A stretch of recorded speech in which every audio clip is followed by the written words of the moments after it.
The name itself sounds like a crack of ice. This is Siberia, but not as you know it. This is the pole of cold, the coldest inhabited place on our planet. Here, winter isn't just a season, it's a predator. It stalks the land, a relentless, silent hunter draped in a cloak of white. The air itself can kill you. It freezes your breath into tiny crystals that fall to the ground with a faint tinkle. They call it the whisper of the stars. But it's no lullaby, it's a warning. Survival here is a battle fought every single day, every single hour. It's a raw, brutal existence. The silence in Oymyakon was the worst part. It wasn't the peaceful quiet of a sleeping town. It was the heavy, oppressive silence of hunger.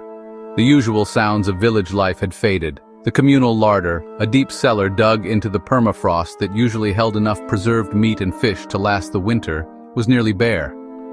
The elders, their faces etched with the lines of 100 harsh winters, sat by their stoves, their eyes distant and clouded with worry. The reindeer herds, their primary source of life, had moved on, driven away by the unprecedented cold. The hunters returned day after day with nothing, their faces grim, their shoulders slumped in defeat. In the heart of the village, as the elders gathered around a sputtering stove, an old story resurfaced.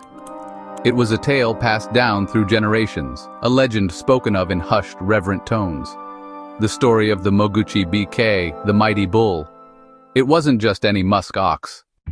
Preparation for this hunt was a ritual of survival. At -71 degrees Celsius, every detail matters. The hunters didn't just put on clothes, they armored themselves against the cold. Metal becomes a liability in this cold. Touching a bare rifle barrel with an ungloved hand would instantly rip the skin from your flesh. Every item was chosen with meticulous care, its weight and necessity judged against the energy it would cost to haul it. As the three men turned and walked away, their figures slowly shrinking into the vast, white emptiness, the fate of Oymyakon went with them. The world beyond the village was an alien planet. The air was a razor, so cold it hurt to breathe. The silence was absolute, broken by the rhythmic crunch-crunch-crunch of their boots on hard-packed snow. On the fourth day, Kalen stopped dead. He knelt, his gloved hand hovering over a disturbance in the snow. It was a track, but it was unlike anything they had ever seen. It was enormous, a deep, round depression almost the size of a dinner plate. The legend was real. The Moguchi BK was close. There it was. The sight stole their breath away.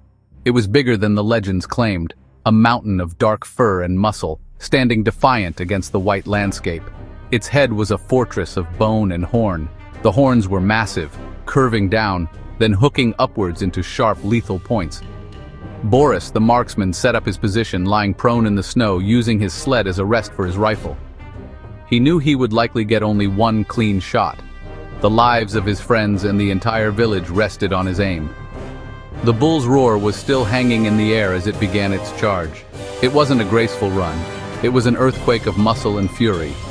It was now or never. Boris's finger squeezed the trigger. The rifle bucked against his shoulder, the recoil a solid punch. The shot rang out sharp and final. Then the great beast faltered, its front legs buckled. It let out one last shuddering breath and then it collapsed, crashing to the ground with a heavy, final thud. Silence descended once more, but this time it was different. It was the silence of victory, of relief, of awe. The journey back was even harder than the journey out.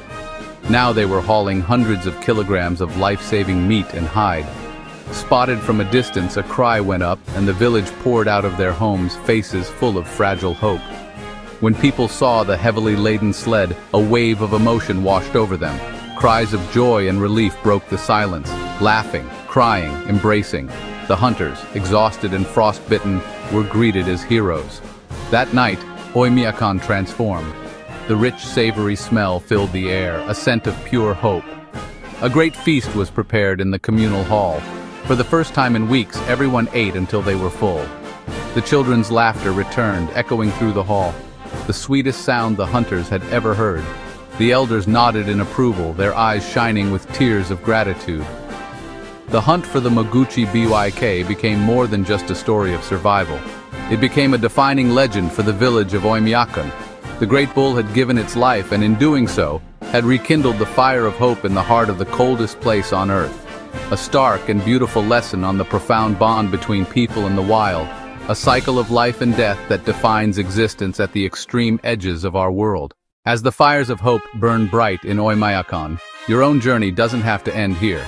If you were captivated by the incredible true stories, breathtaking landscapes, and the spirit of survival, there's so much more waiting for you on Hidasur channel. Subscribe now to become part of a community that explores the world's most fascinating places, uncovers hidden legends, and celebrates the extraordinary power of the human spirit. With every video, you'll dive deeper into untold adventures, mysterious histories, and the wonders of our planet, all without ever showing a face. Don't miss out. Hit that subscribe button, turn on notifications, and step into a world of discovery. Hidasur channel. Explore the unseen, experience the unforgettable.